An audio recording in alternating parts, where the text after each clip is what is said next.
හරි අපි ස්ටාර්ට් කරමු.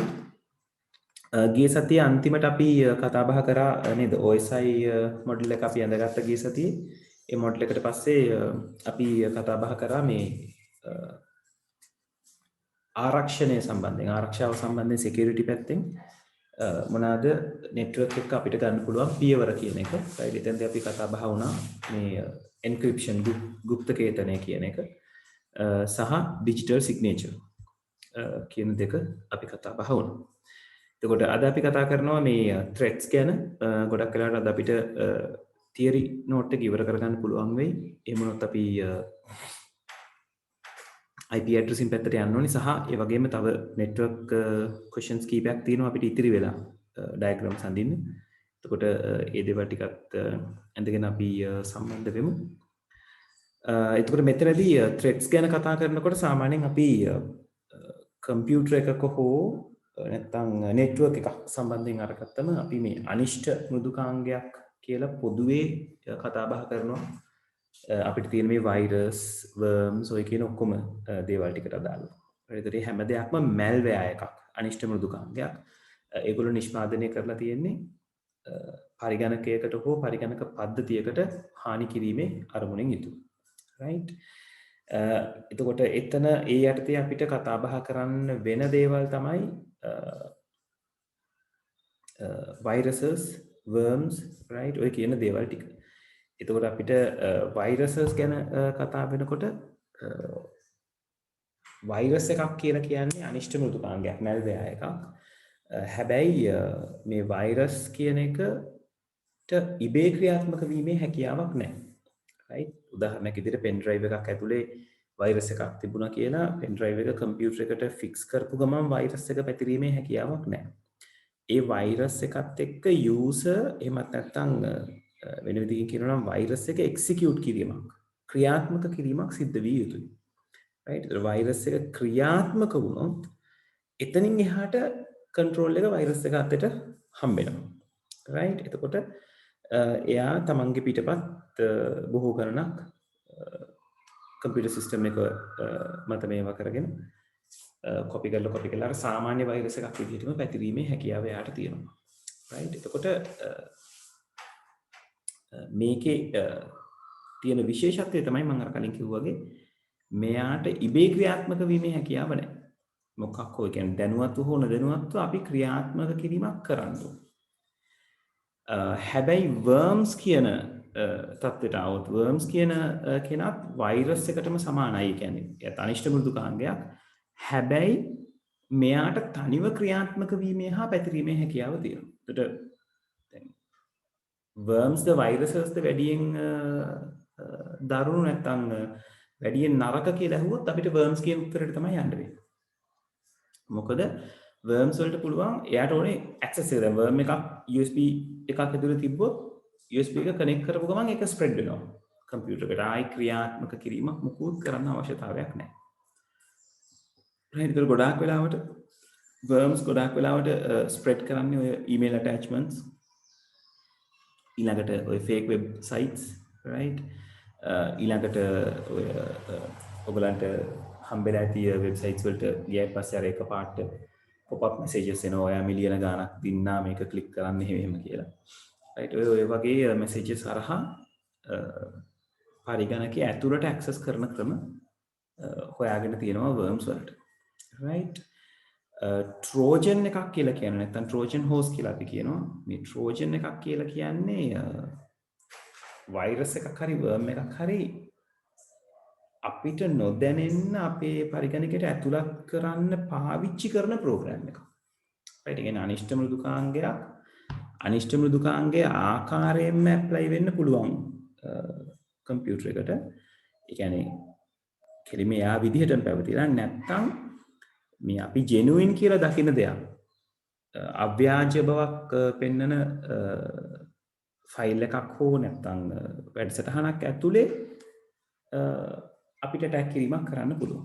ඒතකොට ට්‍රෝජන් එකක් කියන්නේ එහෙම වැඩකට. මොකද මේ ට්‍රෝජන් කියන නම වැටලා තියෙන්නේ නේද? ඔගොල්ලෝ ට්‍රෝයි යුද්ධය ගැන අහලා ඇති.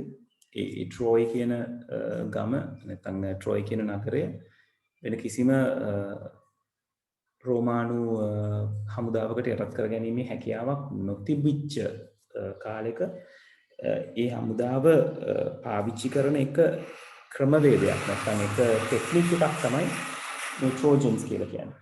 රයිට් එයා ලොකු ලී අශ්වයෙක් හදලා ඒක තෑගි කරනවා ට්‍රෝයි නගරයට සාමයේ සංකේතයක් විදිහට නැත්නම් යුද්ධය ඉවර වීමේ සංකේතයක් විදිහට. එතකොට ට්‍රෝයි වල ඉන්න වැසියෝ ඒක විශ්වාස කරලා ඒගොල්ලෝ යුද්ධය නතර කරලා එදා යුද්ධය නතර වීම සමරලා එතකොට ඒගොල්ලෝ කාලා බීලා විනෝද වෙලා රෑ වෙලාවේදී ට්‍රෝයි ඒ ලොකු ලී අශ්වයක් ඇතුලේ හැංකිලා ඉන්න රෝම හමුදාවක් ට්‍රෝයි නගරයට පහර දීලා ට්‍රෝයි යටත් කර ගැනීමක් කරන්නේ. ඒක අර නොදන්වා පැමිණීමක්. ඒ කියන්නේ ඇත්ත කෙනෙක් විදිහට පෙනී ඉඳලා පහර දීමක්. රයිට්.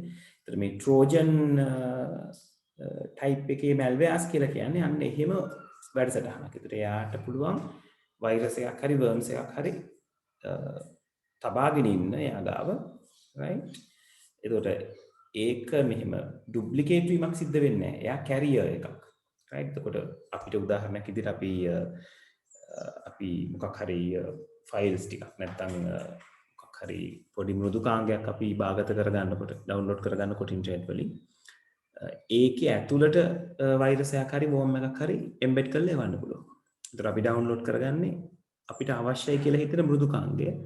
අපි මෘදුකාංගය ඉන්ස්ටෝල් කරනකොට වෛරස් එකත් අපේ මැෂින් එකට ඉන්ස්ටෝල් වෙලා ඉවරයි. දැන් වෛරස් ගාඩ් එකක් තියෙන අවස්ථාවකදී මේ වගේ දේවල් ඒගොල්ලෝ සස්පිෂස් කියලා ඉන්ඩිකේට් කරනවා. රයිට්. මෙතන ගැටලුව තියෙන්නේ ගොඩාක් වෙලාවට third party softwares. ඒ කියන්නේ අපි සාමාන්‍ය software crack කරන්න පුරුදු වෙලා තියෙනවානේ. ඒතර අන්න ඒ වගේ තැන්වලදී ඔය වෙන වෙන තැන් වලින් අපි softwares download කරනකොට තමයි අපිට මේ අවදානමට මුහුණ පාන්න සිද්ධ වෙන්නේ. රයිට්. එතකොට ඔයගොල්ලෝ software එකක් install කරනකොට නිතරම ඔයගලන්ට computer එකේ prompt වෙනවානේ.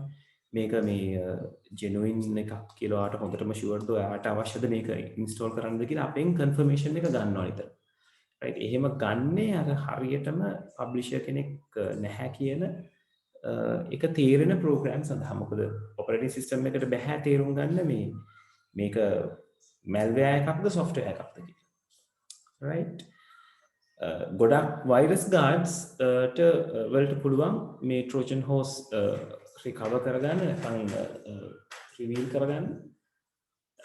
එහෙම වෙලා අපිට ඒ තියෙන අන්තරු වලින් බේරීමේ හැකියාව තියෙනවා. නමුත් සමහර අවස්ථා තියෙනවා එහෙම capture වෙන්නේ නැතුව detect වෙන්නේ නැතුව ඒ හරහා අපේ කම්පියුටර් එකට viruses and worms පැතිරීමේ අවදානමක් තියෙනවා. right. ඒ නිසා මතක තියාගන්න trojan horse කියලා කියන්නේ malware එකක් malware එකක් තමයි. අනිෂ්ට මෘදුකාංගයක් තමයි. එයා අනිෂ්ට වෙන්නේ තව virus and worms අයට පරිගණකයේ තුලට ප්‍රවේශ වීමට ඉඩ ලබා දෙන නිසා. right. මේ phishing කියන තැන අපිට පාවිච්චි කරලා තියෙනවා උකට අපි සිංහලෙන් කියනවා තතු බෑම කියලා. ඒතර phishing attack එකක් කියලා කියන්නේ ටිකක් වෙනස් ආකාරයක attack එකක්. මේ phishing attacks වලදී සිද්ධ වෙන්නේ එතනත් අර ඔය අපිට genuine වගේ පෙන්නලා අපිව රවට්ටන සිදුවීමක් තියෙන. නමුත් phishing attack ගොඩාක් වෙලාවට මේ වෙබ්සයිට්ස් හරහා තමයි නැත්නම් වෙබ්සයිට් සම්බන්ධයෙන් තමයි සිද්ධ වෙන්නේ. right. එතකොට ගොඩාක් වෙලාවට ඔය e-commerce websites right එහෙම නැත්නම් ඔය credit card numbers නැත්නම් sensitive data communicate වෙන websites හරහා නැත්නම් වෙබ්සයිට්ස් වලට මේ phishing attack එක එන්න පුළුවන්. දැන් බොහොම හොඳ උදාහරණයක් තමයි මේ අපේ ලංකාවේ e-banking system එක. right. විවිධ බැංකු විවිධ විදියට ඔයගලන්ට e-banking facilities ලබා දෙනවා. right. එතකොට කෙනෙකුට පුළුවන් විෂය කෙනෙකුට පුළුවන් ඒ e-banking facility එකේදී ඔයගලන්ට log වෙන්න දෙන screen එක වගේම screen එකක් නිර්මාණය කරලා ඔයගලන්ට forward කරලා සාමාන්‍යයෙන් ඒවා එන්නේ ඊමේල් එකක් කරහා නැත්නම් ඔය WhatsApp Viber වගේ instant messaging service එකක් කරහා ඔයගලන්ට පණිවිඩයක් එනවා ඔයාගේ බැංකින් සර්විස් එක අප්ග්‍රේඩ් වුණා නැත්නම් චේන්ජ් කරා අලුත් ලුක් එකක් තියෙනවා ඒ වගේ දේවල් දාලා මේ ලින්ක් එක ක්ලික් කරලා ඒකට එන්ටර් වෙන්න කියනවා. රයිට් එතකොට ඒ ලින්ක් එක ක්ලික් කිරීම මගින් ඔයාව අරගෙන යනවා ඔයාගේ යූසර් නේම් පාස්වර්ඩ් දෙන්න තියෙන ඉන්ටර්ෆේස් එකකට. හැබැයි එතනදී ඔයා දකින්නේ වෙනදට දකින්න එකම තමයි. හැබැයි ඇත්තටම ඔයා data ටික ඉන්පුට් කරන්නේ අදාළ ආයතනයේ නැත්නම් අදාළ බැංක් එකේ e-banking වෙබ්සයිට් එකට නෙවෙයි අර ෆිෂර් විසින් නිර්මාණය කරපු වෙබ්සයිට් එකට. රයිට් එතකොට එහෙම වුණාම වෙන්නේ ඔයා යූසර් නේම් පාස්වර්ඩ් ඒ වෙබ් පේජ් එකට දෙනවා කියලා කියන්නේ ෆිෂර්ට අනිත් පැත්තේ ඉඳලා බොහොම පහසුවෙන් බලා ගන්න පුළුවන් මොකද්ද යූසර් නේම් එක මොකද්ද පාස්වර්ඩ් එක කියලා. ඒකේ බෑක් එන්ඩ් එකෙන් බලනවා. එතකොට ඔයාගේ යූසර් නේම් පාස්වර්ඩ් තව කෙනෙක් අතට ලබා දුන්නා හා සමානයි. ඒ වගේ අවස්ථාවලදී ඒ යූසර් නේම් පාස්වර්ඩ් තියෙන කෙනාට කිසි ගැටලුවක් නැතුව ඕගලන්ගේ මුදල් එයාට අවශ්‍ය පරිදි භාවිතා කිරීම සිද්ධ කරන්න පුළුවන්. right එතකොට ඔය හේතුව නිසාම ගොඩාක් e-banking facilities දෙන ආයතන වල හෝම් පේජ් එකේ නැත්නම් ඒ log වෙන තැනම alert එකක් දාලා තියෙනවා. මම ඔයගලන්ට මේ සම්පත් බැංක් එකේ තැන පෙන්නන්නම්. alert එකක් දාලා කියලා තියෙනවා අපි එහෙම links මුකුත් ඔයගලන්ට එවන්නේ නැහැ බැංක් එකට log වෙන්න කියලා. ඒක නිසා කරුණා කරලා ඒ අදාළ කියන්නේ බැංක් එකේ මේ අදාළ page එකට මෙතන පේන දේ වැදගත් පණිවිඩයක් කියලා. right එතකොට මේ page එකටම ඇවිල්ලා log වෙන්න කියලා තමයි ඒගොල්ලෝ කියන්නේ. මොකද මේ links වලින්වත් emails වලින්වත් ඒගොල්ලොන්ට මේ service එකට දාලා මුකුත් respond කරන්නේ නැහැ කියලා තමයි ඒගොල්ලෝ කියලා තියෙන්නේ. ඒකට මේක එන්න හේතුව එක ප්‍රධාන හේතුවක් තමයි phishing attacks. right පැහැදිලිද එතකොට කතාව මෙතනට එනකම්?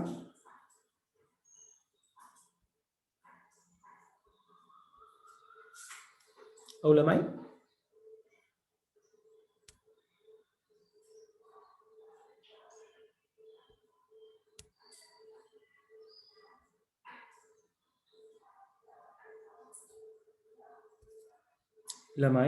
තේරුම් ගියාද?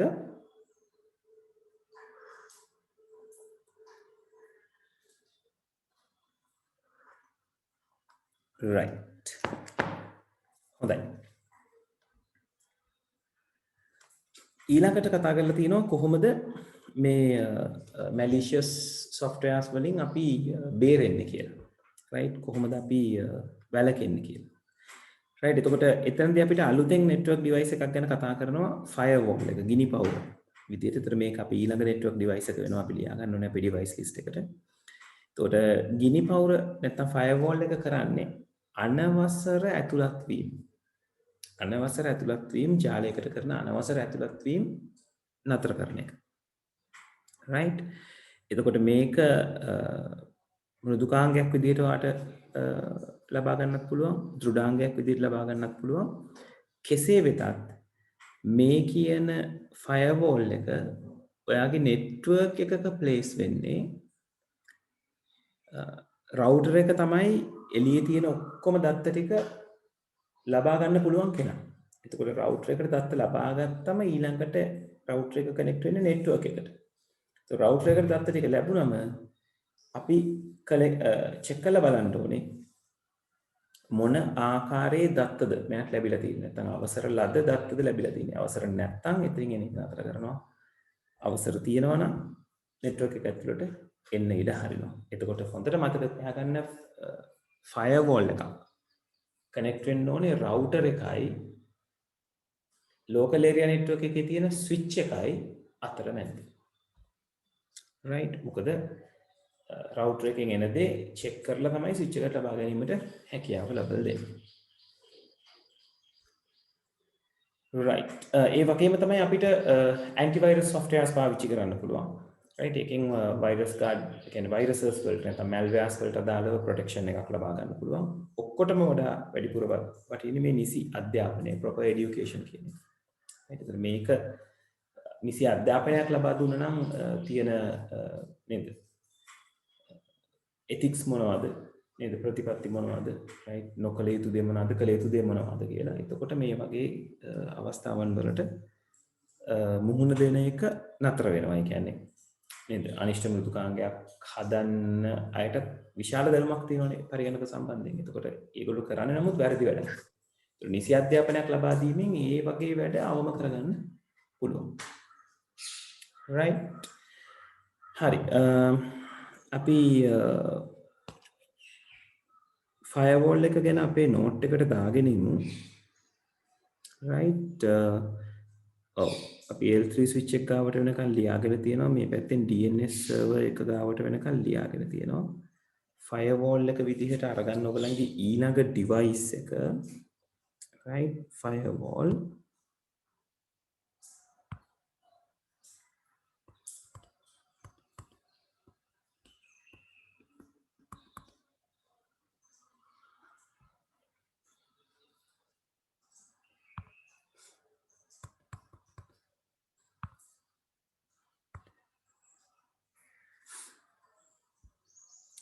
right firewall එක සම්බන්ධයෙන් ලියා ගන්න.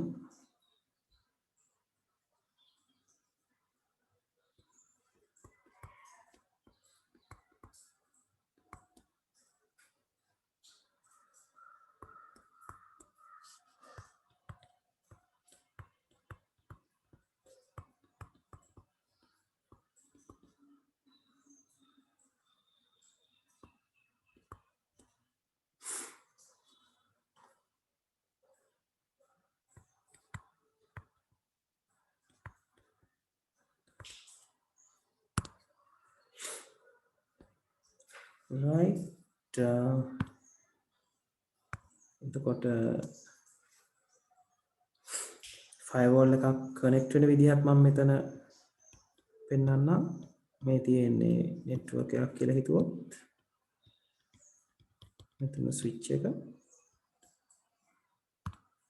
මෙන්න මෙතන තමයි ෆයර්වෝල් එක තියෙනවා.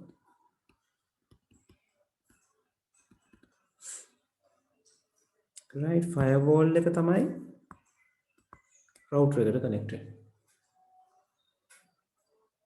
right the router එක ඉන්ටර්නෙට් කනෙක්ට් වෙන්න පුළුවන්.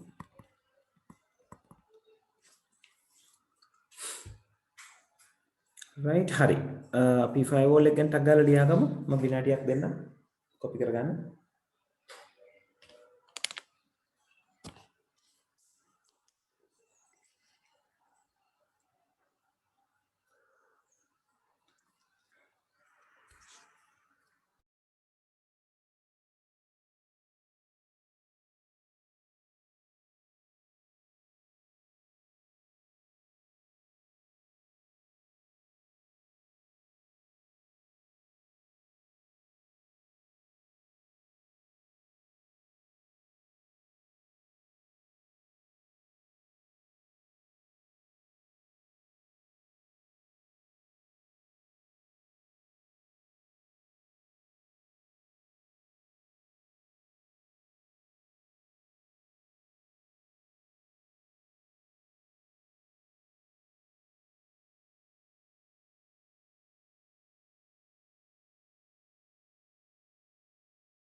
හරි ඉවරද ළමයි?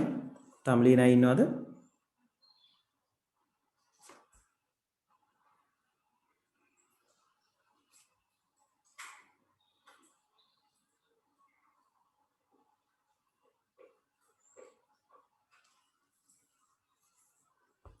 තාම ලියන අය ඉන්නවා නම් ඉන්ඩිකේට් කරන්න.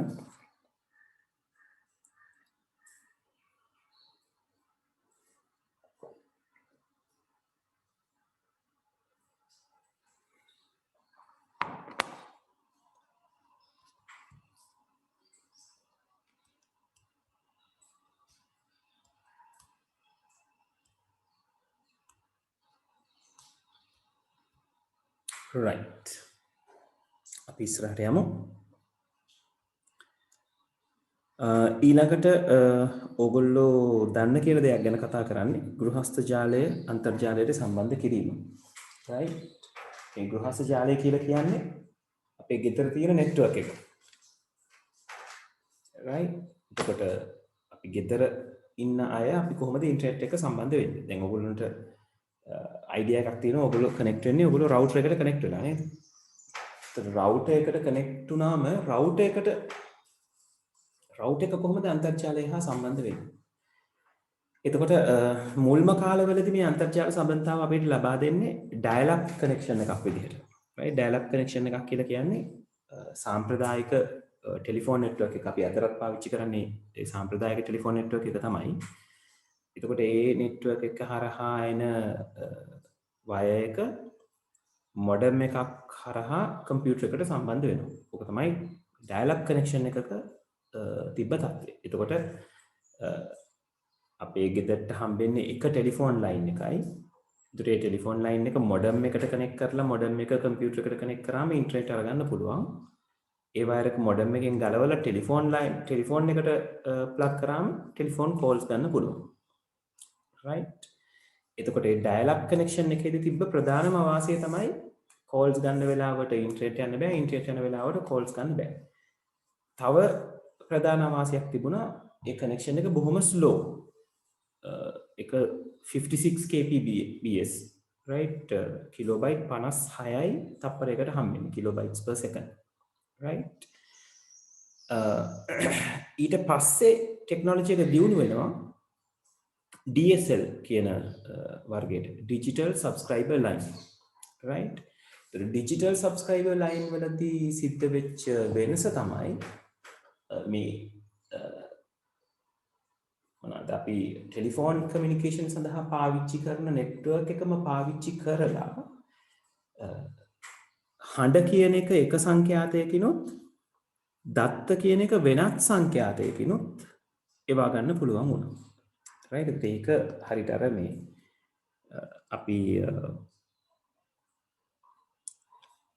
අපිට ගෙදරට එන ටෙලිෆෝන් ලයින් එක වතුර බටයක් කියලා අපි හිතුවොත්. right? ඒ තියෙන වතුර බටේ නැත්නම් ඒ වතුර ගේන්න ඕන පුළුවන් බටේ එකිනෙකට මිශ්‍ර නොවන ද්‍රව ಜಾති දෙකක් එනවා. right? හරියට නේද? තිර වර්ග දෙකක්. right? පොල් තෙලුයි ජලය වගේ. right? එතකොට ඒ එක වර්ගයක් data අනිත් වර්ගේ හඬ. right? එතකොට ඔන්න ඔය වගේ ක්‍රියාවලියක් තමයි අද අපි අත්විඳින්නේ.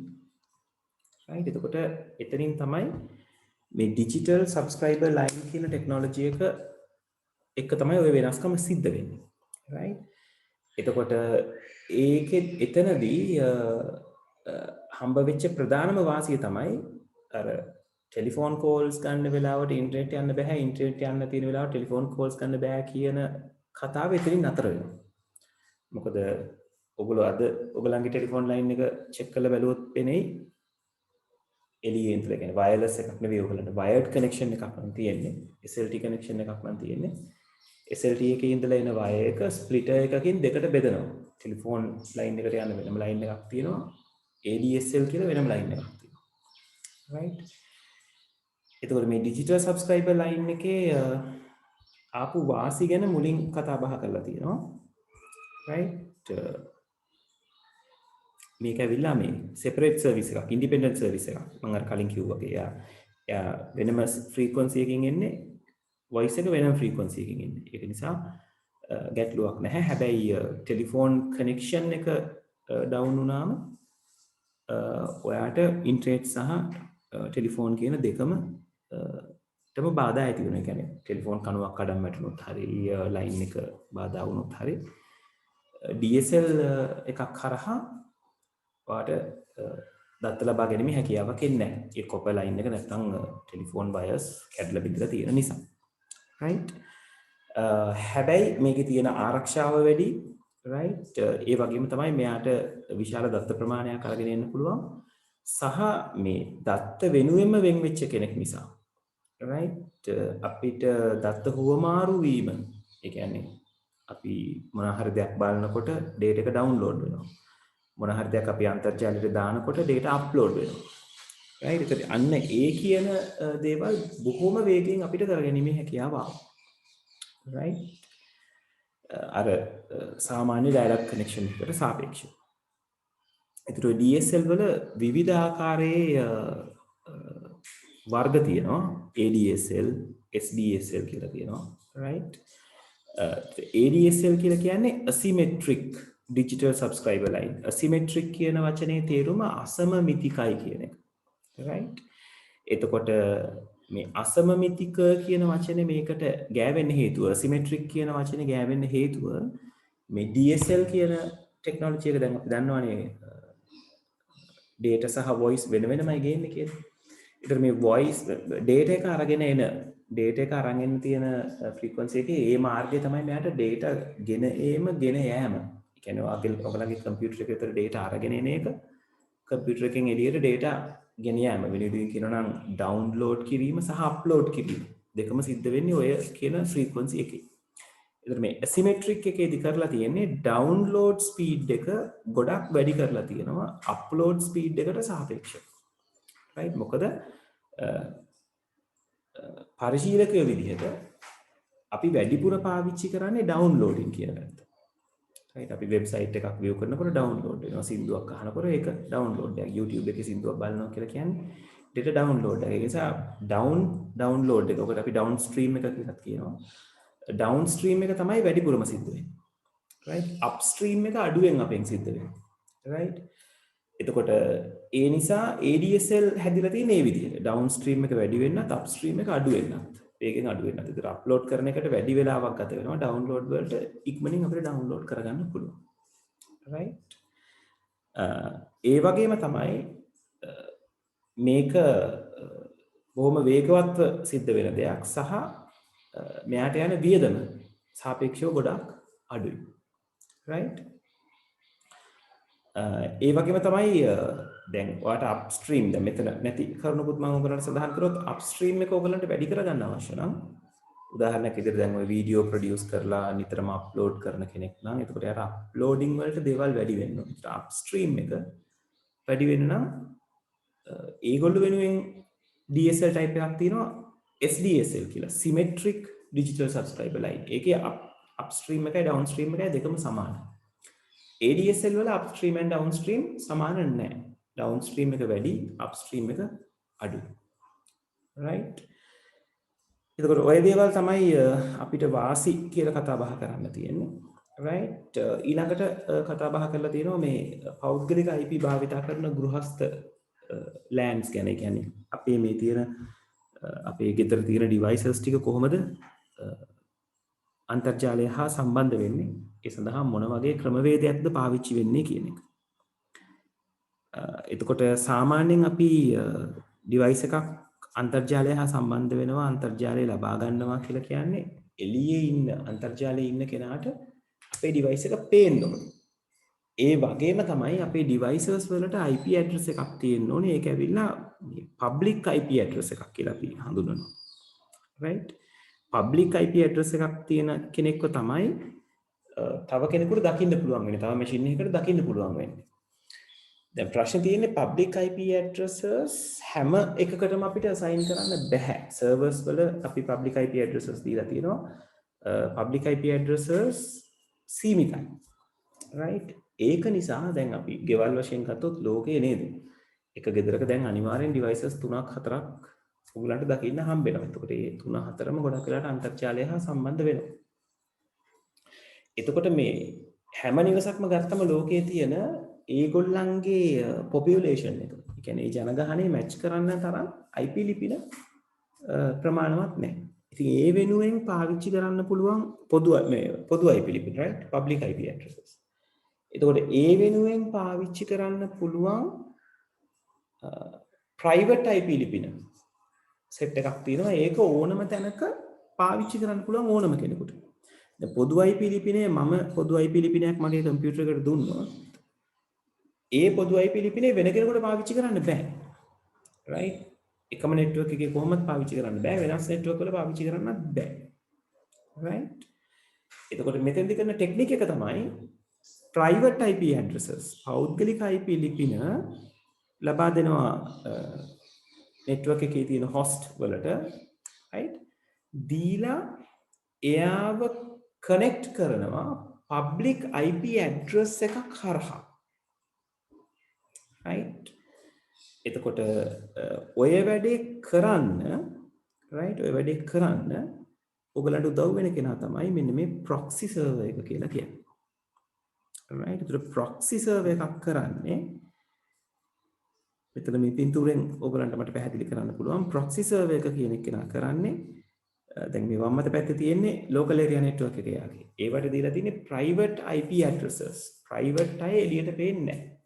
හැබැයි proxy server එකට අපි දීලා තියෙනවා public IP address එකක්. ඒතර proxy server එක ලෝකේ පුරා ඉන්න හැමෝටම පේනවා. එතකොට මේ local area network එකේ මේ වම් අත පැත්තේ network එකේ ඉන්න කට්ටිය මොකද කරන්නේ? අන්තර්ජාලය හා සම්බන්ධ වෙන්න ඕන වුණොත් නැත්නම් ඒගොල්ලන්ට network එකෙන් එළියට data එකක් යවන්න ඕන වුණොත් මේ ඉන්න කට්ටිය data එක යොමු කරනවා proxy server එකට. proxy server එක තමයි data එක එළියට යොමු කරන්නේ router එක හරහා. right? ඒතර මේක නියෝජනය කිරීමක් මේ වෙන්නේ. right? ඒ නිසා අපි ඔකට නියෝජ්‍ය සේවා දායකයෙක් කියලා කියනවා. right? ඒ වගේම proxy එකට තව අමතර වැඩ කීපයක් කරන්න පුළුවන්. එයාගේ ප්‍රධාන වැඩේ තමයි මේ අතරමැදියෙක් විදිහට ක්‍රියා කිරීම. එතකොට ඔයාගේ network එකේ computers 20ද 30ද තියෙන්නේ කිසිම ගැටලුවක් නැහැ. private IP range එකක් ඒකට දෙනවා. දීලා proxy එකට විතරක් public එකක් fix කරගන්න. right? එතකොට ඒ වගේම තමයි proxy එකට පුළුවන් මේ proxy එක හරහා සම්බන්ධ වෙලා තියෙන වෙබ් අඩවි කෑෂ් කරගන්න. කෑෂ් කරගන්නවා කියලා කියන්නේ යම් ප්‍රමාණයකට යම් වේලාවකට වෙබ් අඩවි මතක තියාගන්න. එතකොට කෑෂ් කරගත්ත වෙබ්සයිට් එකකට නැවත පිවිසීමේදී data විශේෂයෙන් වමනා වෙන්නේ නැහැ. මොකද ඒක මතකයේ තියෙන දෙයක් පරිගණකයේ කෑෂ් කරගන්නවා කියලා කියන්නේ මතකයේ තබා ගන්නවා කියන එක. එතකොට අන්තර්ජාල සම්බන්ධතාවක් නොමැති අවස්ථාවක වුණත් කෑෂ් කරපු වෙබ්සයිට් එකකට යන්න පුළුවන්. කෑෂ් එක ඇතුළට දාගෙන තියෙන වෙබ්සයිට් එකකට ඇක්සස් තියාගන්න පුළුවන්. ඒක තව එක සර්විස් එකක්. වෙබ් අඩවි කෑෂ් කිරීම. right? ඒ වගේම තමයි මෙයාව පාවිච්චි කරන්න පුළුවන් සමහර වෙබ් අඩවි වලට ඇක්සස් කරන එක නතර කරන්න. right? ඔය කියන දේවල් ටික. ඒ වගේම තව විශේෂ දෙයක් කරන්න පුළුවන්. මෙයාට පුළුවන් මේ එක ඉන්ටර්නෙට් කනෙක්ෂන් එකක්, සිංගල් ඉන්ටර්නෙට් කනෙක්ෂන් එකක් හරියට මේකේ තියෙන ක්‍රමවේදීම වගේම තමයි සිංගල් ඉන්ටර්නෙට් කනෙක්ෂන් එක මේ තියෙන පරිගණක වලට ප්‍රශස්ත විදිහට බෙදලා දෙන්න. අපි කියනකොට ඔප්ටිමයිස් කරනවා කියලා. right? ඔප්ටිමයිස් කරලා දෙන්න පුළුවන්. දැන් සාමාන්‍යයෙන් ඉන්ටර්නෙට් කනෙක්ෂන් එකක් තිබ්බොත් ඒකට පරිශීලකයෝ එකතු වෙන්නේ කනෙක්ෂන් එකේ ස්ලෝ එක ටික ස්පීඩ් එක ටික අඩු වෙනවා. right? නමුත් proxy එකට පුළුවන් මේ අදාළ LAN එකේ තියෙන මේ devices ටික දිහා බලලා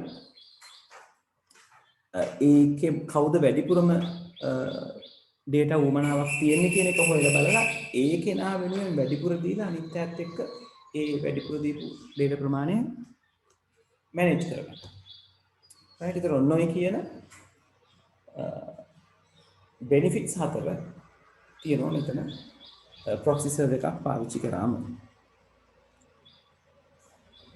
හරි. එතකොට proxy server එක කතා බහ කරනවත් එක්කම අපේ network වල theory දේවල් ටික අපි එතනින් නතර කරනවා. right? නිසා proxy server එක ගැන අපි පොඩ්ඩක් ලියාගමු. ලියාගෙන network diagram පැත්තට යමු. diagrams කීපයක්ම තියෙනවා අපිට ඇඳලා ඉවර කරන්න. right? හොඳයි. ඔයගලන්ට හම්බෙන අන්තිම server එක proxy server.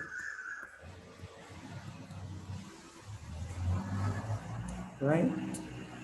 එතකොට proxy server එක සම්බන්ධයෙන් ඕගලන්ට ලියන්න තියෙන්නේ මොනවද?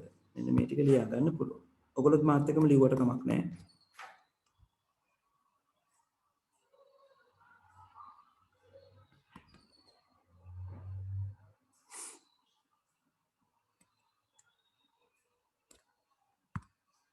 ඔරකින් ළමයි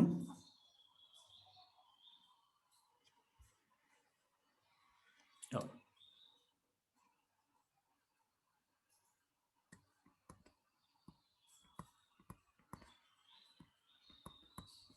අන්තර්ජාලය හා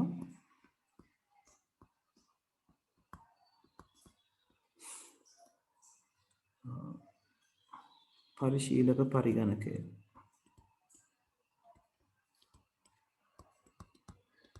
අතර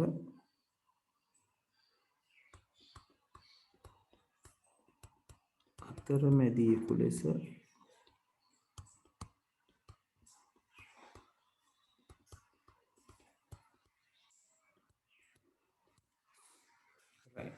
ඕක තමයි යාගේ මේජර් ෆන්ක්ෂන් එක මේන්ම ෆන්ක්ෂන් එක ඊට අමතරව තමයි අර මම කියපු කරුණු ටික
රයිට් මේ ටික ලියා ගන්නකො මම එතකොට හතරවෙනි එක මෙතන යටින් ලියන්නම්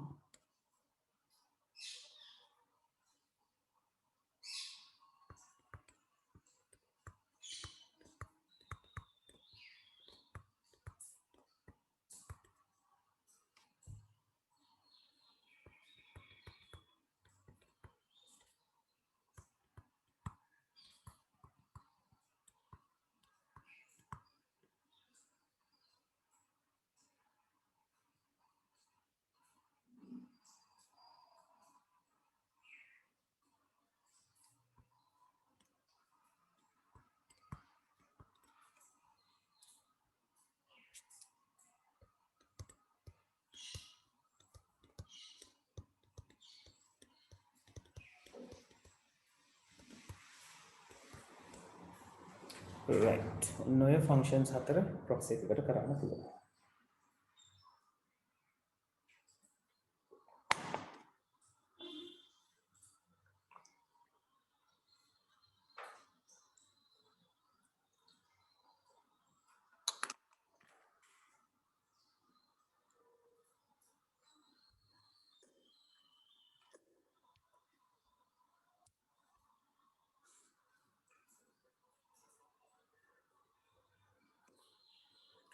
ලියාගෙන ඉවර වෙච්ච ගමන් කියන්න ළමයි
ඉවරද ළමයි?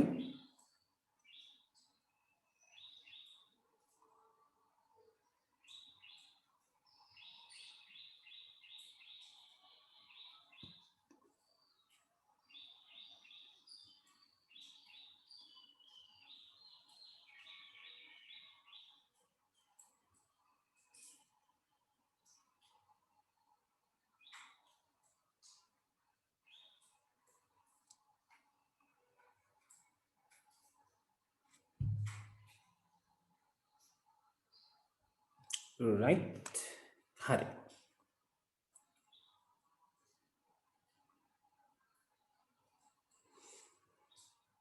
හරි එතකොට මෙතනින් ඔයගලන්ගේ වගුවේ කතාව ඉවර වෙනවා. ඔයගලන්ට පුළුවන් වගුව වහන්න එපා. අපිට මොන හරි මග හැරිච්ච දෙයක් තිබ්බොත් වගුවත් නැවත එකතු කරගන්න පුළුවන්. right. ඒ වගේම clouds කියන තීරුවේදී ඔයගොල්ලෝ මෙන්න මේ clouds ටික චුට්ටක් ඇඳගන්න ඒක වැදගත් වේවි ඔයගලන්ට. අපි PSTN එක ඇඳගත්තා. right. අපිට ඊළඟට හම්බෙච්ච cloud එක තමයි අපි ඒක ඇඳ නේද internet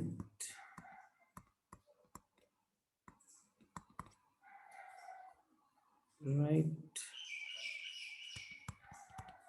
ඒ වගේම තව හම්බෙන්න පුළුවන් ලොකු ජාල තමයි මේ ඔක්කොම ඩිජිටල් නෙට්වර්ක්ස් මම මේ කියන්නේ. ඔයගලන්ට VPN එකක් හම්බෙන්න පුළුවන්. right. VPN කියලා කියන්නේ virtual private network. right. එතකොට එයාත් cloud එකක් විදිහට වැඩ කරන කෙනෙක්. මේ හැම කෙනෙක්ම ඉන්ටරැක්ට් විදිහට වැඩ කරන ලොකු cloud එකක්. right. ඊළඟට තව හම්බෙන්න පුළුවන් intranet කියලා. අන්තර්ජාලය කියලා අපි සිංහලෙන් කියනවා. intranet.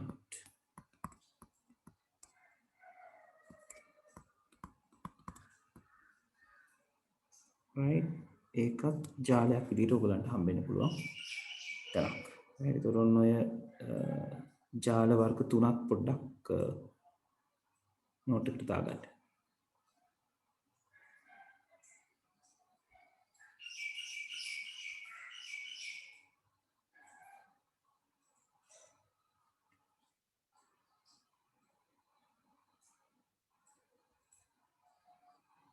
ඉන්න ළමයි පොඩ්ඩක්.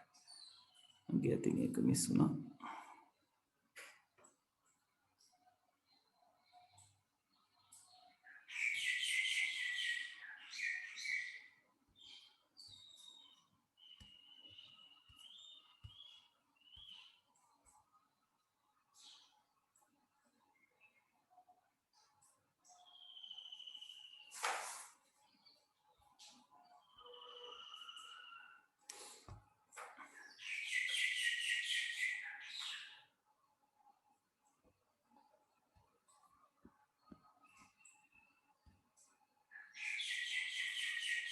right. ඔන්න ඔය clouds තුන. ඒකත් අඳගන්න.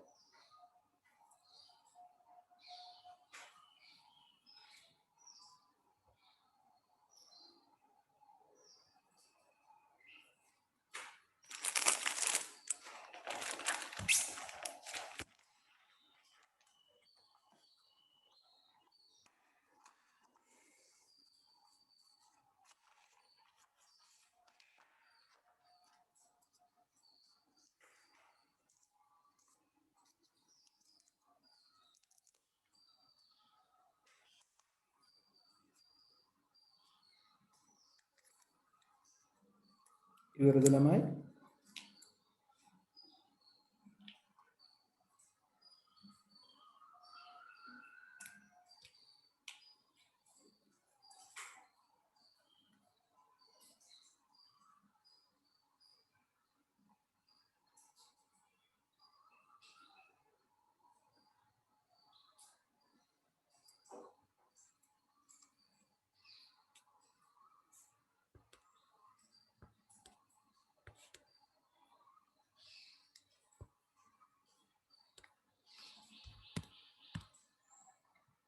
right.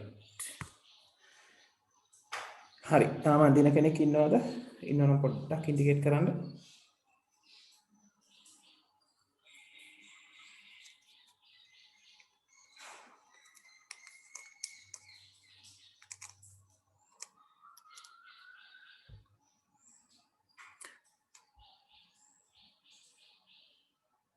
right. හරි එතකොට ඔයගලගේ network diagram වලට අදාළව අපි diagrams ඇඳලා 6 වෙනි 7 වෙනි එකත් ඇඳලා තියෙනවා 8 වෙනි එකත් ඇඳලා තියෙනවා 9ක් ඇඳලා තියෙනවා 10ක් අපි ඇඳලා තියෙනවා. right එතකොට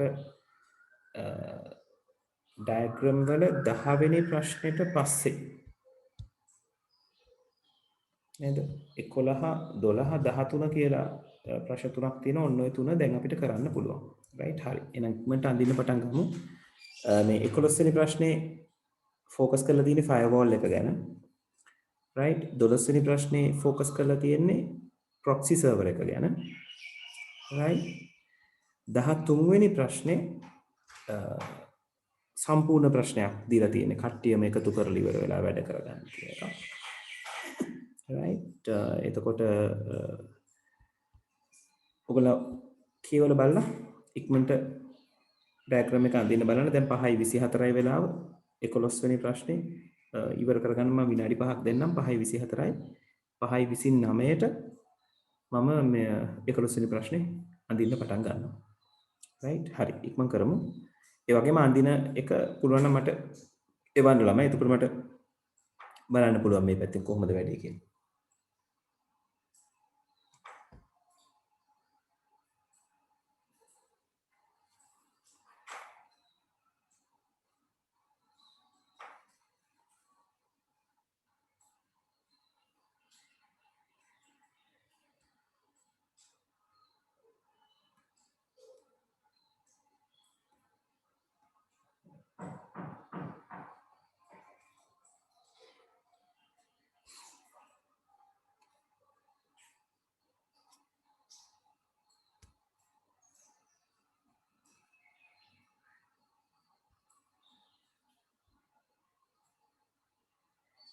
ළමයි මම පොඩි වෙලාවකට ෂෙයාරින් ඕෆ් කරනවා. ඔයගොල්ලෝ අඳින්න මට කල ෂෙයාරින් ඔන් කරනවා දැන්.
හරි ළමයි ඇඳලා ඉවරද?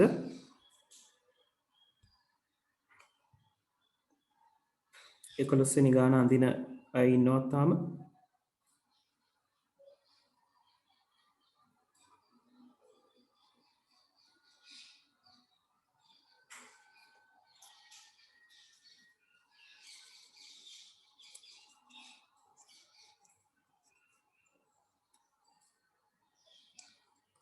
right.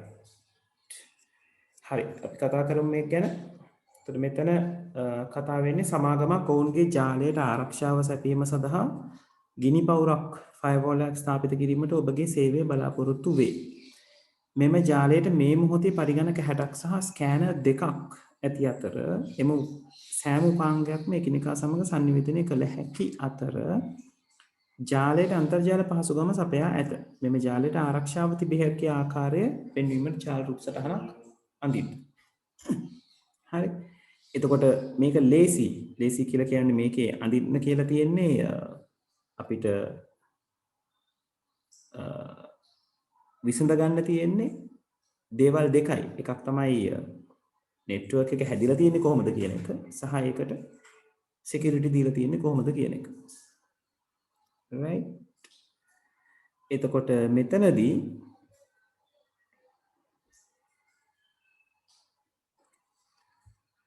අපි කතා කරන්නේ 11 වෙනි ගාන ගැන.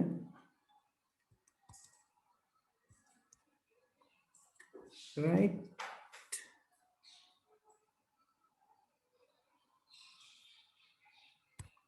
එතකොට මෙතෙන්ද කියලා තියෙන දෙයක් තමයි පරිගණක 60ක් සහ ස්කෑනර්ස් දෙකක් තියෙනවා කියලා.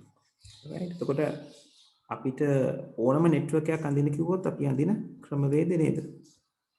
ස්විච් එකක් අපි පාවිච්චි කරනවා.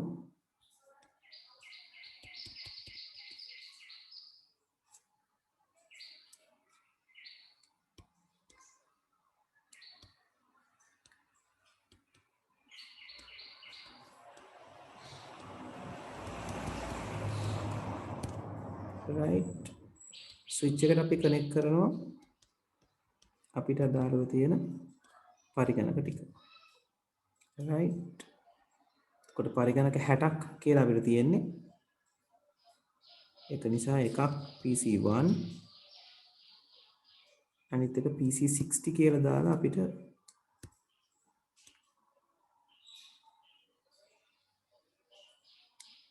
නම් කර ගැනීම කරගන්න පුළුවන්. අපිට ළමයි බෝඩ් එක චුට්ටක් රෙස්පොන්ඩ් කරන්න නැතුව ගියා. right okay.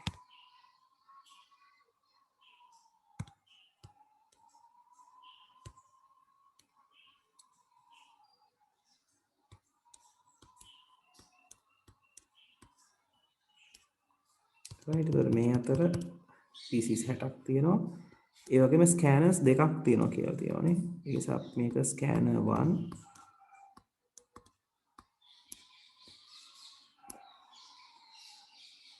තව තැනක ස්කෑනර් 2 කියලා ලියලා පෙන්නන එක වඩා හොඳයි. අපිට ඕනම ජාලයක් හදාගන්න කිව්වොත් අපි හදාගන්නේ ස්විච් එකකට අදාළ ඩිවයිසස් ටික කනෙක්ට් කරලා. දැන් ඊළඟට මෙයාට අන්තර්ජාල සබඳතාව තියෙනවා කියලා කියනවා ආරක්ෂාවක් අවශ්‍යයි කියලා තියෙනවා. ඒතර ආරක්ෂාව අවශ්‍ය වෙන්නේ පිටින් මේ නෙට්වර්ක් එක ඇක්සස් කරන අය වෙනුවෙන්. එතකොට පිටින් මේ නෙට්වර්ක් එක ඇක්සස් කරන්න පුළුවන් වෙන්නේ මේ ප්‍රශ්නේ හැටියට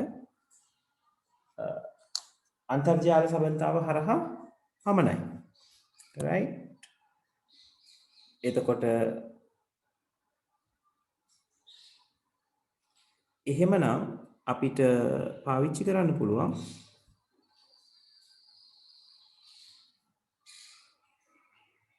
ෆයර්වෝල් එක ඇඳින්න ඕනේ මෙතන නේද?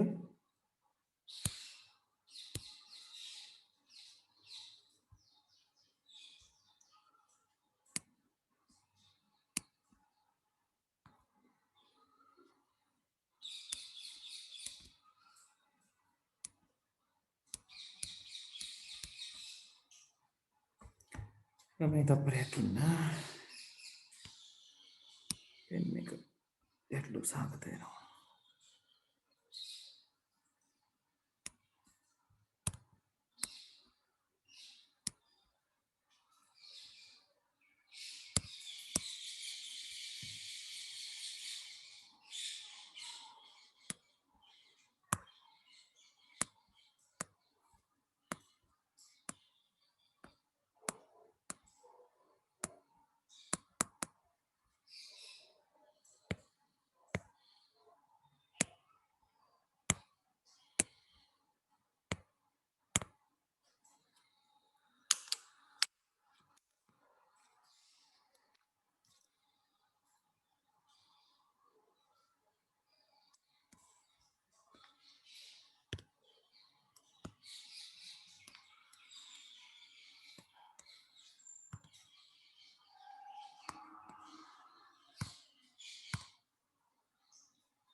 right firewall එක අපිට මේ විදිහට connect කරගන්න පුළුවන් connect කරගෙන එයාට connect කරන්න පුළුවන් router එක එකට කියන්න පුළුවන් internet එක connect වෙන්න කියලා. ඒකට internet වල ඉඳලා එන ඕනම දෙයක් router එකත් එක්ක connect වෙනවා. router එකෙන් එන ඕනම දෙයක් firewall එකෙන් check වෙනවා. ඒ check වෙලා තමයි ඊළඟට switch එකට යන්නේ. right ඒක ඔය විදිහට 11 වෙනි ප්‍රශ්නේ අපිට ඉවර කරන්න පුළුවන්. හරි. අඩුපාඩු තියෙන අය හදාගන්න.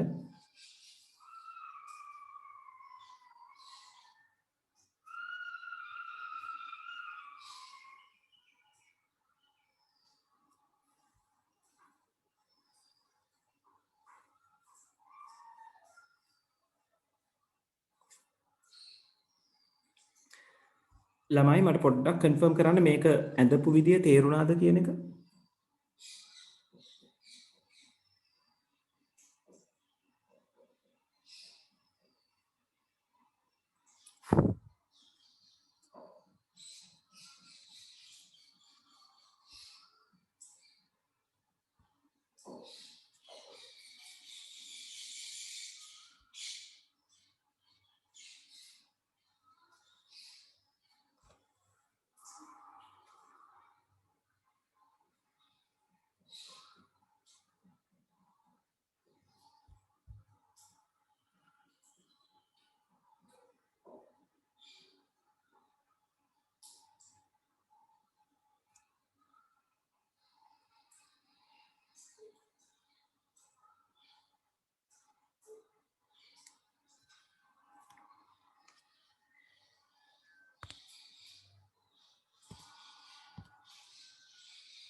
හරි 12 වෙනි ගාන මම අඳිනවා තව විනාඩි 5කින් 12 try කරන්න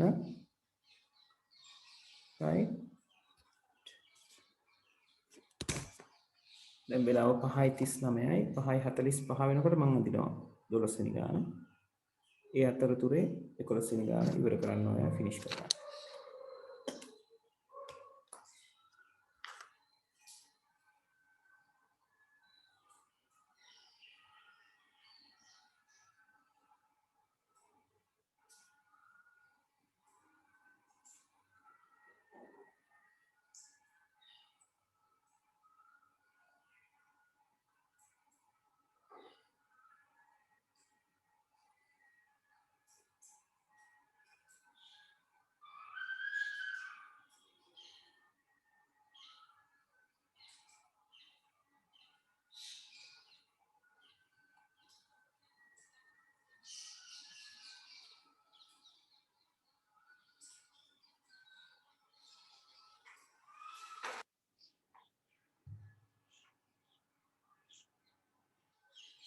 ළමයි ඔයගලන්ට අඳින එක ගැන ගැටලු තියෙනවා නම් අනිවාර්යෙන් අහන්න right මොකද ගැටලු ක්ලියර් කරගන්න එක තමයි ඔයගලන්ට කරන්න තියෙන ප්‍රශ්න අහලම right ඒක නිසා අමතක නම් ඒත් ගැටලුවක් නැහැ අහන්න නැවත මතක් කරලා දෙන්න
හරි ළමයි 12 වෙනි එක ඉවරද?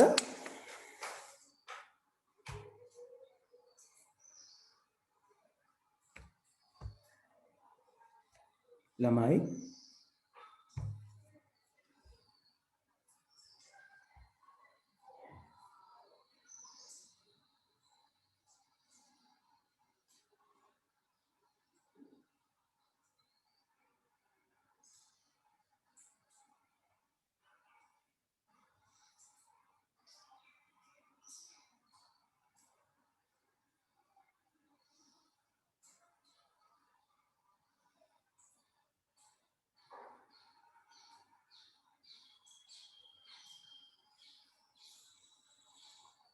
ළමයි 12 වෙනි එක ඇඳලා ඉවරද?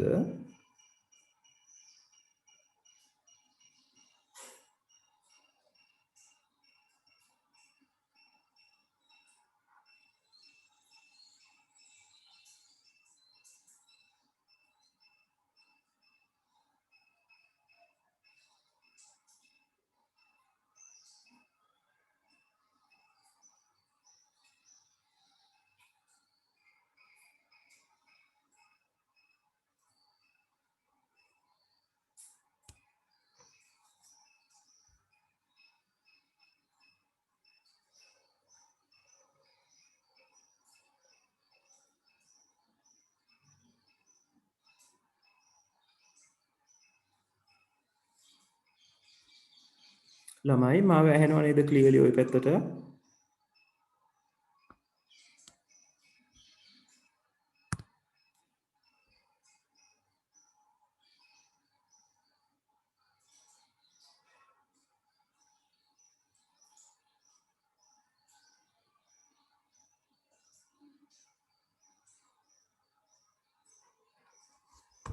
ළමයි මාව ඇහෙන්නේ නැද්ද ළමයි ওই පැත්තට?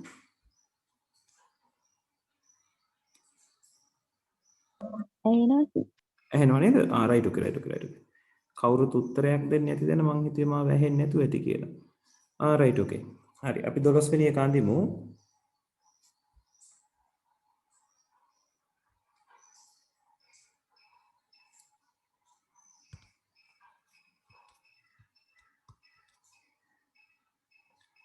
රයිට් 12 වෙනි ගානේ කියලා තියෙන්නේ බැංකුවේ ප්‍රධාන කාර්යාලයට ඔවුන්ගේ ජාලය තර්ජන වලින් ආරක්ෂා කර ගැනීමේ අවශ්‍යතාවක් ඇති අතර ඔවුන්ගේ ධාරකයන්ට හොස්ට් ඒ කියන්නේ ධාරකයෝ කියලා කියන්නේ කම්පියුටර්ස් ටිකටම තමයි. එය ප්‍රශස්තීකරණය කිරීමෙන් තනි අන්තර්ජාල සබඳතාවක් භාවිත කිරීමට අවසරය ඇත. මේ කියන්නේ අර එක අන්තර්ජාල සබඳතාවක් කාර්යක්ෂමව පාවිච්චි කරනවා කියන එක. සීපන්තියේ පුද්ගලික IP ලිපින පරාසයෙන් IP ලිපින ලබා දීමෙන් ඔවුන්ගේ ජාල ධාරකයන් සැඟවිය යුතු අතර වෙනත් ජාලයක් සමග සම්බන්ධ වීමට ඔවුන්ට තනි පොදු IP ලිපිනයක් ලබා දෙයි.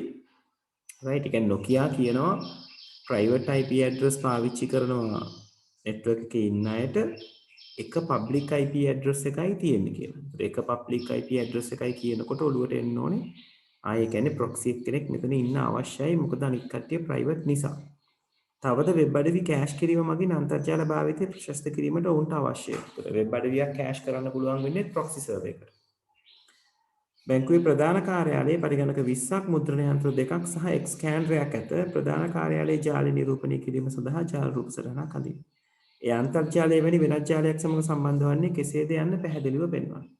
ඉතින් ඔක හරිය ලේසි අර අන්තිම පොතේ අන්තිමට තියෙන නෙට්වර්ක් එකම තමයි ටිකක් ලොකු කරලා අඳින්න කියලා තියෙන්නේ.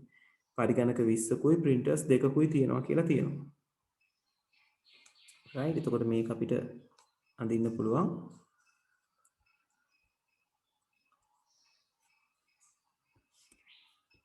head office එකේ තියෙන switch එක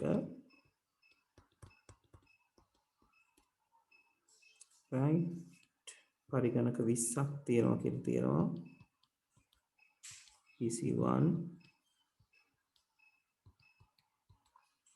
PC20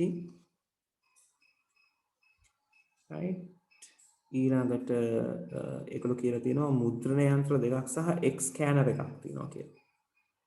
එතකොට printer 1 .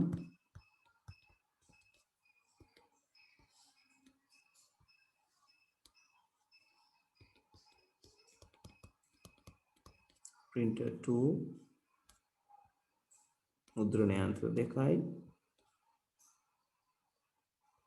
right scanner එකක් තියෙනවා කියලා තියෙනවා මේක scanner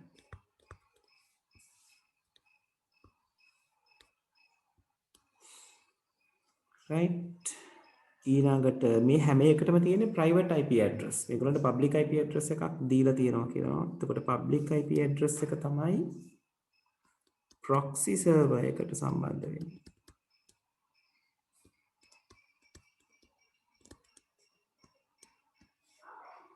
right මේ switch එක proxy server එකට connect වෙනවා proxy server එක තමයි router එකට connect වෙන්නේ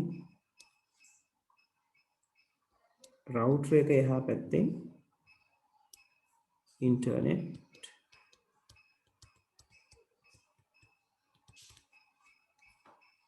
වලට connect වෙනවා right එතකොට මේ තියෙන්නේ proxy එක අඳින්න පුළුවන් එක ක්‍රමයක් right එතකොට හොඳට මතක තියාගන්න මේ proxy එකට විතරයි මේ වගේ දෙපැත්තකට connect වීමේ හැකියාව තියෙන්නේ.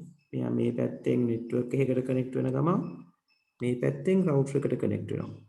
මේ හැකියාව තියෙන්නේ proxy server එකකට විතරයි servers වලින් ගත්තා. right මේක මම පළවෙනි method එක කියලා දාන්නම් මේක connect කරන්න පුළුවන් වෙනස් විදිහකුත් තියෙනවා. වෙනස් විදිහ තමයි මේ arms දෙකම පාවිච්චි කරන්නේ නැතුව proxy server එකේ router එක කෙලින්ම switch එකට connect කරලා තියන්නත් පුළුවන් proxy server එකක් connect කරලා තියෙන මොහොතක. right method 1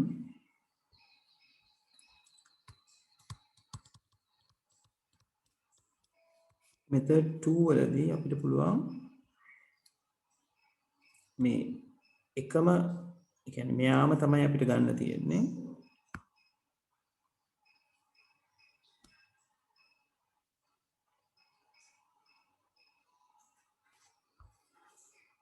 right router එකයි internet කොටසයි router එක කෙලින්ම switch එකට connect කරන්න පුළුවන්. ඒතකොට proxy server එකක් තියෙනකොට router එක කෙලින්ම switch එකට connect කරලා තිබුණා කියලා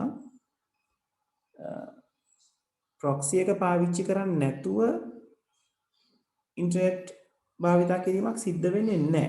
proxy එකක් connect කරලා තියෙනකොට නිතරම දැනුවත් network එක router එක හරහා නිකන් එළියට යන්නේ නැහැ. proxy server එකට ගිහිල්ලා තමයි router එකට නැවත එන්නේ කියන එක. right මේ විදිහට අපිට ඇඳලා පෙන්නන්න පුළුවන්.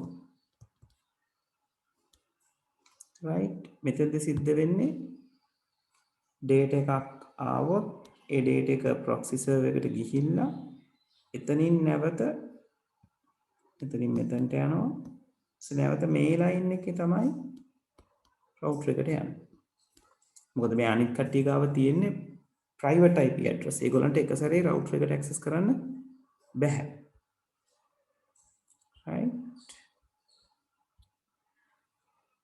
හරි. ඒතර ඔය තියෙන ළමයි 12 වෙනි ගාන ඇඳ ගන්නකො බලන්න මම method 1 එක තියලා ටිකකින් method 2 එකට scroll කරන්න. ඇඳගත්ත අය ඉන්නවා නම් හරි දාගන්න අඩුපාඩු හදාගන්න. ඇඳින්න අපහසු වෙච්ච අය ඉන්නවා නම් ඔක හරියට ඇඳ ගන්න.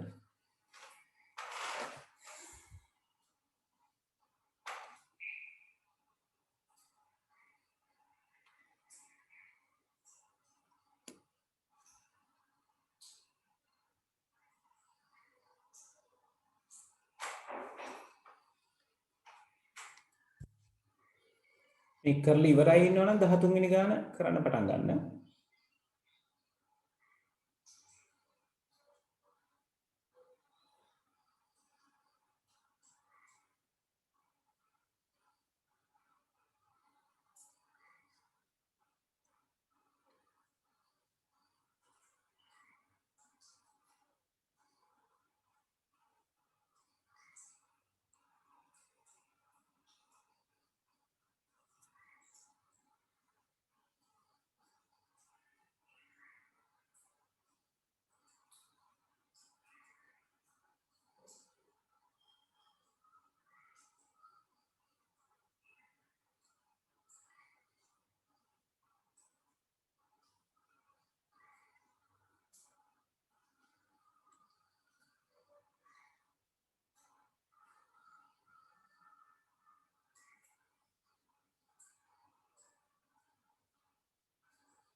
right මම දෙවෙනි method එක පැත්තට ගන්නවා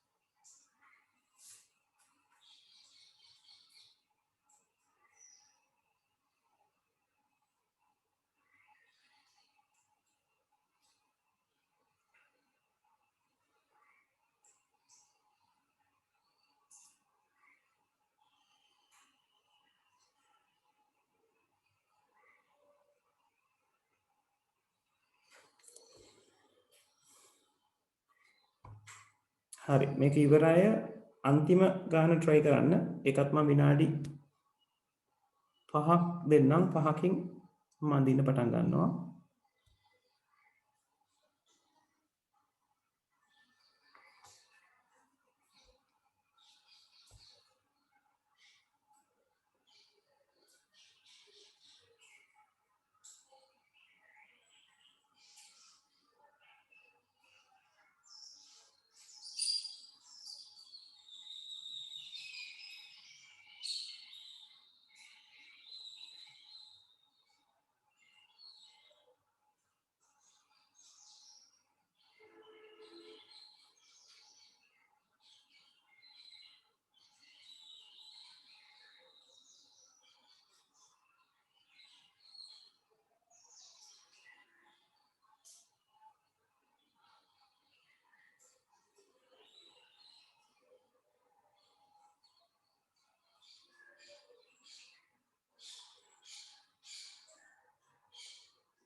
රයිට් තමයි මොකද තත්ත්වය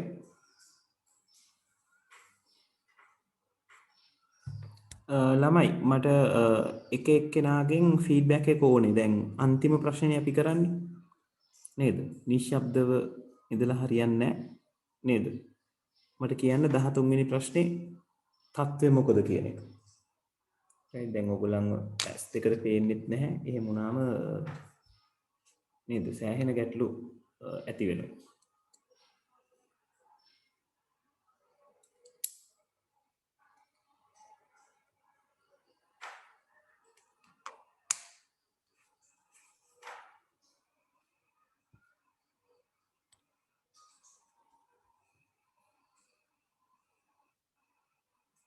ඔව් ළමයි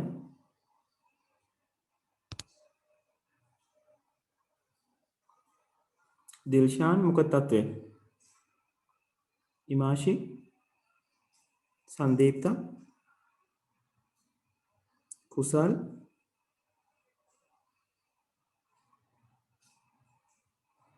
මෙනුල් තරිඳු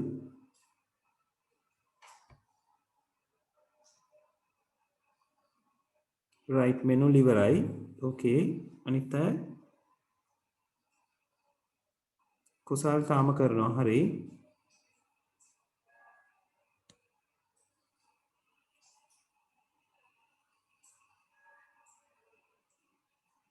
දිල්ෂාන් ඉමාෂි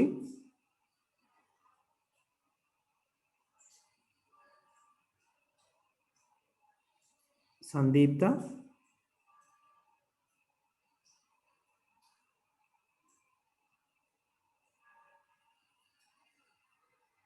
ඉමාෂි ඉවරයි රයිට් ඕකේ සංදීප්ත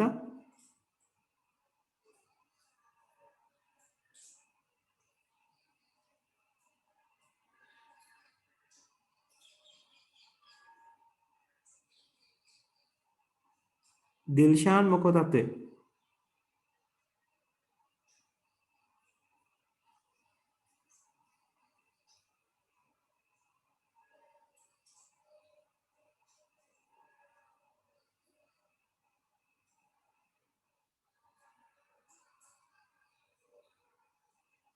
කෝ කට්ටිය නැද්ද දිල්ෂාන්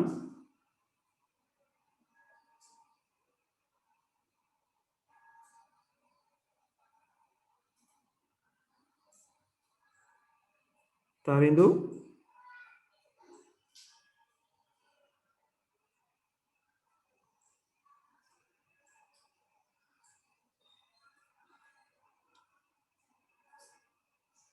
නින්ද ගිහින්ද කට්ටියට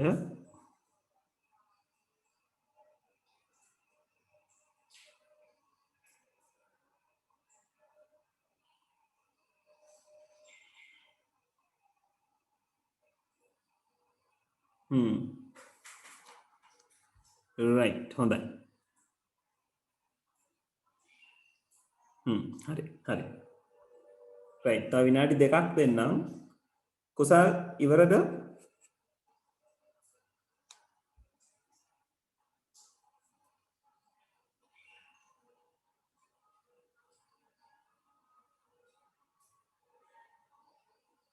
හරි හරි හරි මම විනාඩි දෙකක් දෙන්නම් බලමු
හරි රයිට් ඕකේ අපි කතා කරමු අන්තිම ප්‍රශ්නේ 13 වෙනි එකේ කියලා තියෙනවා ඔබේ පාසලට එකිනෙකට වෙනස් භූගෝලීය ස්ථාන දෙකක ප්‍රාථමික හා ද්විතීක වශයෙන් පරිශ්‍ර දෙකක් ඇත. සෑම පරිශ්‍රයකම පරිගණක 25ක් සහිත පරිගණක විද්‍යාගාරයක් ඇත. ප්‍රාථමික අංශයට ගතික IP ලිපින ලබා දී ඇති අතර මෙම ජාල දෙක ප්‍රොක්සි සේවාදායකයක් හරහා එකිනෙක සමග සංනිවේදනය කළ හැකිය. ද්විතීක අංශයට ඔවුන්ගේ මාර්ගගත වැඩ සඳහා අන්තර්ජාලයද ඇත. ප්‍රාථමික හා ද්විතීක කොටස්වල ජාලය නිරූපණය කිරීම සඳහා ජාල රූප සටහනක් අඳින්න එකිනෙකා සමග සංනිවේදනය කිරීමේදී ඒවා සම්බන්ධ වී ඇති ආකාරය පෙන්වන්න.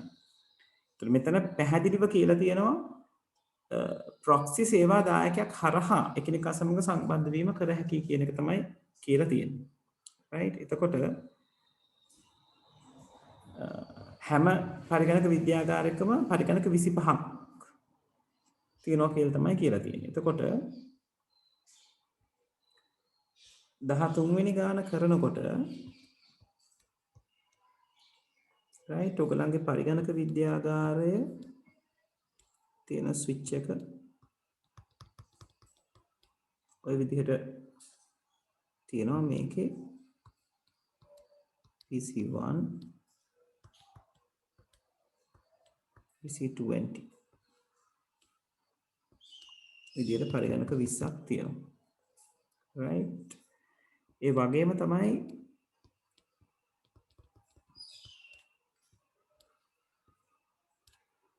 තව පරිගණක විද්‍යාගාරයක් තියෙනවා එතන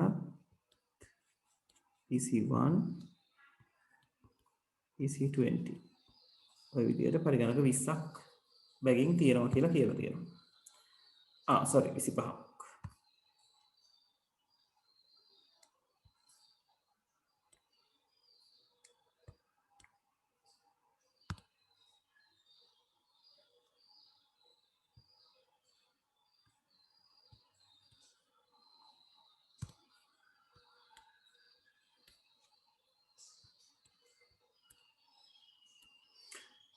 හරි ඊළඟට කියලා තියෙනවා ප්‍රාථමික අංශයට ගතික IP ලිපින ලබා දී ඇති අතර. ඒතර ගතික IP ලිපින ලබා දීම කරනවා නම් අපි මේ පැත්තේ කරන ප්‍රාථමික අංශය කියලා හිතුවොත් මෙතනට DHCP සර්වර් එකක් කනෙක්ට් විය යුතුයි. right මොකද DHCP සර්වර් එකට තමයි ගතික IP ලිපින ලබා දීම කරන්න පුළුවන් වෙන්නේ.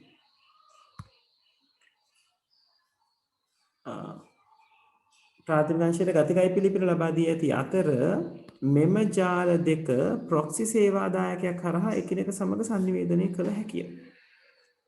right එතකොට ප්‍රොක්සි සේවාදායකයක් හරහා තමයි එකිනෙක සංනිවේදනය කරන්නේ. එහෙනම් බොහොම සරලව ප්‍රශ්නේ කියලා තියෙනවා මේ අවස්ථාව. ප්‍රොක්සි සර්වර් එකෙන්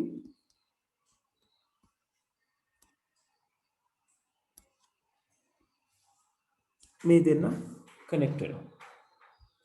right the proxy server එකට ඔය වගේ දෙපැත්තෙන් networks දෙකක් අල්ලගන්න පුළුවන්. දෙකයි හැබැයි අල්ලගන්න පුළුවන්. ඊට එහා අල්ලගන්න බෑ. ඊළඟට කියලා තියෙනවා ද්විතීක අංශයට ඔවුන්ගේ මාර්ගගත වැඩ සඳහා අන්තර්ජාලයද ඇත. එතකොට ද්විතීක අංශය අපි දැන් මෙයාව තමයි ප්‍රයිමරි එක කියලා සැලකුවේ.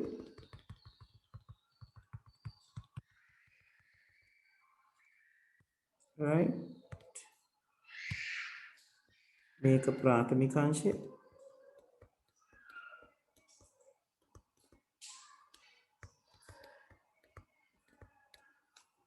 right එතකොට මේක අපි ද්විතීක අංශය කියලා හිතුවොත් ද්විතීක අංශයට ඒගොල්ලන්ගේ වැඩ සඳහා ඉන්ටර්නෙට් තියනවා කියලා කියනවා. එහෙනම් අපිට මේකට බොහොම සරලව රවුටර් එකක් සම්බන්ධ කරලා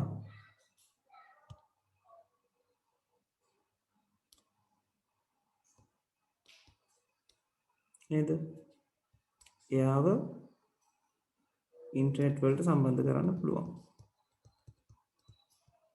දැන් මෙතනදී අපිට ප්‍රොක්සි එකට රවුටර් එකක් කනෙක්ට් කරලා ඉන්ටර්නෙට් කනෙක්ට් කරගන්න බැරි වෙනවා.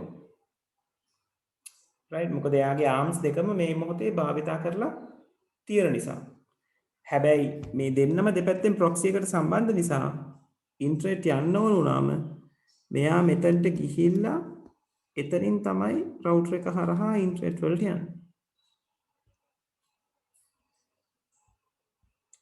right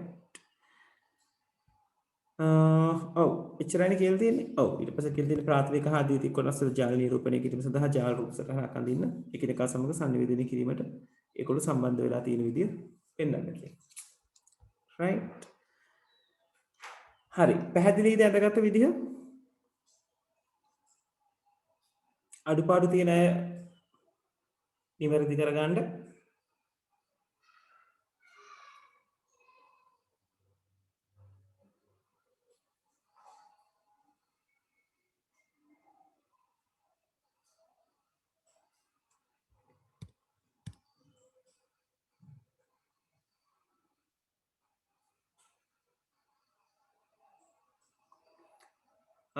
ඉමාශී කොහොම වෙයිද දන්නේ පුතේ තාම ඉස්කෝල පටන් ගන්න එක ගැනත් හරියටම උත්තරයක් නැති නිසා මට මේ දැන් මැසේජ් එකක් ආවා සියලුම රාජ්‍ය සේවකයන් අගෝස්තු 1 වෙනිදා සිට කැඳවන්න තීරණය කරලා තියෙනවා එහෙම කියලා. ඒ කියන්නේ බොහෝ දුරට ඉදිරියේදී ඉස්කෝල ඇරෙන තත්ත්වයක් එයි. ඉස්කෝල ඇරෙන තත්ත්වයක් එනවා කියලා කියන්නේ අනිවාර්යෙන් ක්ලාසස් පටන් ගන්න පුළුවන් තැනකට තත්ත්වයක් එයි. රයිට් ගොඩක් දුරට මට හිතෙනවා අගෝස්තු මාසෙදී දැන් ඕගලන්ව වැක්සින් කරන්නත් මේගොල්ලන්ගේ බලාපොරොත්තුවක් තියෙනවනේ. ඕගලන්ට ඉන්ජෙක්ෂන් එක දීලා දේවල් ටික හරියට කරගෙන යන්න පටන් ගනී කියලා මං හිතනවා. අපි බලමු.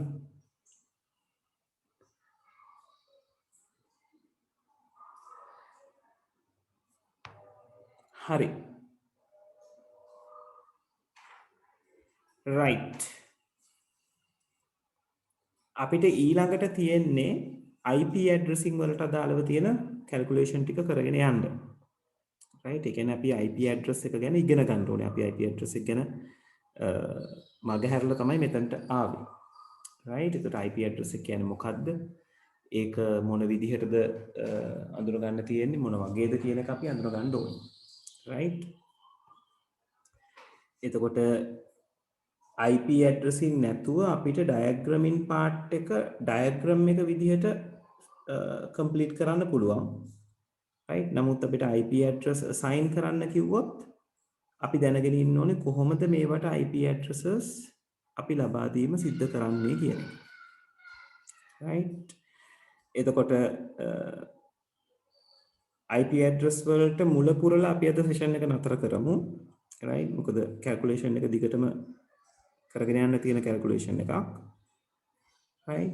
මම IP calculations ටික පටන් ගන්නම්. පටන් අරගෙන අපි ඊළඟ දවසේ ඒක හරි කියන්නේ එතනදලා ඉස්සරහට අරගෙන යමු. right. මම මෙතනින් ආරම්භයක් අරගන්නවා IP calculations මොන වගේද කියන එක ඔයගලන්ට කියලා දෙන්න. right. හරි.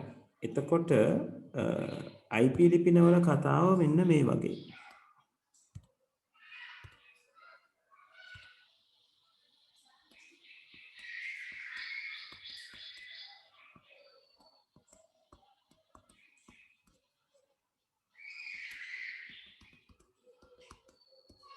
දැන් ඕගලන්ට IP address ගැන කතා කරනකොට මේක ඕගලන්ගේ පොතේ ලියා ගන්න වෙනවා. මොකද ඔයගලගේ නෝට් එකේ මේ කතා බහ නැහැ. right. මේක අපි ගණන් හදන්න තියෙන නිසා අපි කතා බහ කර කර තමයි මේක හදාගෙන යන්නේ. IP ලිපින ප්‍රධාන වශයෙන් කොටස් දෙකකට වෙන් වෙනවා. right. එක කොටසක් තමයි IPv4 ලිපින කියලා අපි හඳුන්වනවා. IP version 4 කියලා යාට කියන්නේ. අනිත් එක්කෙන IP version 6. right. මේ IP ලිපින හැදලා තියෙන්නේ මතකනේ ඔයගොල්ලෝ MAC address එක ගැන ඉගෙන ගත්තා. 1 සහ බිංදුව වලින් සමන්විත වෙන 1.48කින් හැදිලා තිබ්බ MAC address එක ගැන අපි කතා කරා. ඒවා hexadecimal value එකක් විදිහට තමයි ඒගොල්ලෝ represent කරලා තිබුණේ. right? එතකොට අපි මෙන්න මෙතනදී උදැන කතා කරනවා.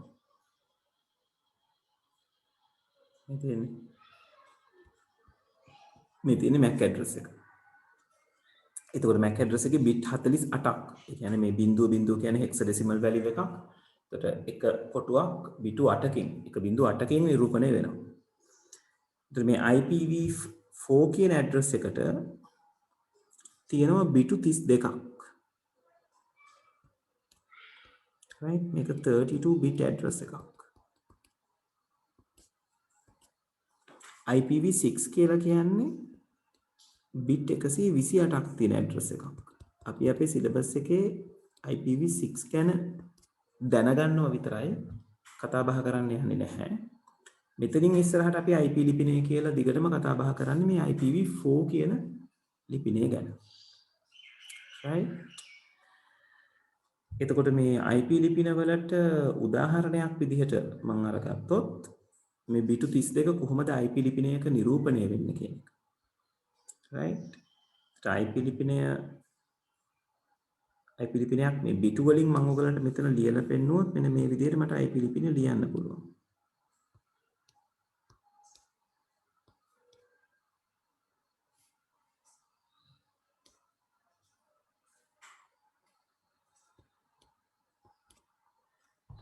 ඔතන බිට 8ක් තියෙනවා.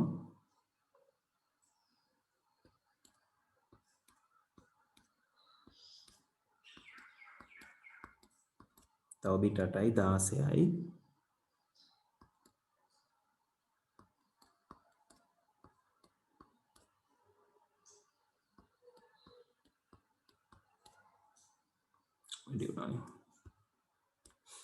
ඔතන බිට 8යි 24යි.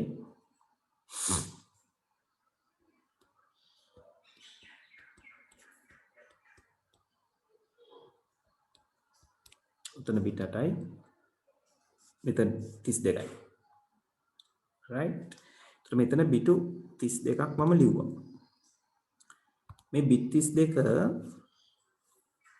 8 කොටස් 4කට කඩනවා. right? 8 කොටස් 4කට කඩලා බිටු 8කට අපි නමක් දෙනවා octet එකක් කියලා. octet අෂ්ටකයක්.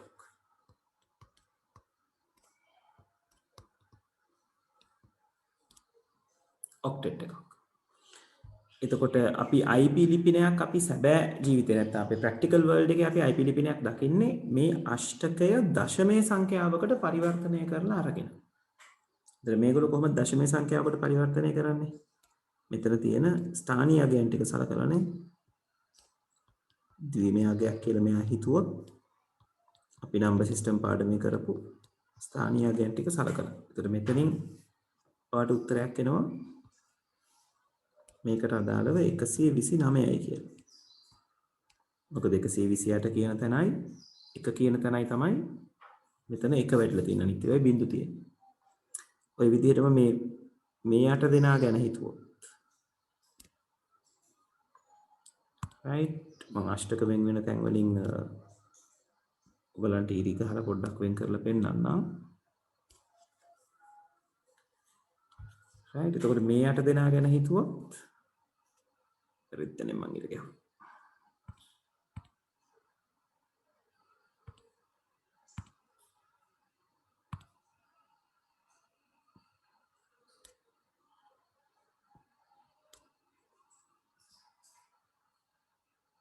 ඔය තැන් වලින් අෂ්ටක වෙන් වෙන්නේ. එතකොට මේ 8 දෙනා ගැන හිතුවොත් මේ 8 දෙනාගේ උත්තරේ 15. මේ 8 දෙනා ගැන හිතුවොත් මේ 8 දෙනාගේ උත්තරේ 128. මේ 8 දෙනා හිතුවොත් මේ 8 දෙනාගේ උත්තරේ 3. හරි. එතකොට ඔන්න ඔය විදිහට තමයි IP ලිපිනයක් නිරූපණය වෙන්නේ. මේ අෂ්ටකයක් වෙන් කරන්න අපි ඩොට් එකක් පාවිච්චි කරනවා. right? එතකොට අපිට ඇත්තටම IP ලිපිනයක් කියලා දකින්න හම්බෙන්නේ මෙන්න මේ 129.15.128.3 කියන කෙනා. right. එතකොට මේ කෙනා තමයි අපිට පරිගණකය තුල අපිට දකින්න හම්බෙන IP ලිපිනය. හරි මේක ඇඳ ගන්න ළමයි.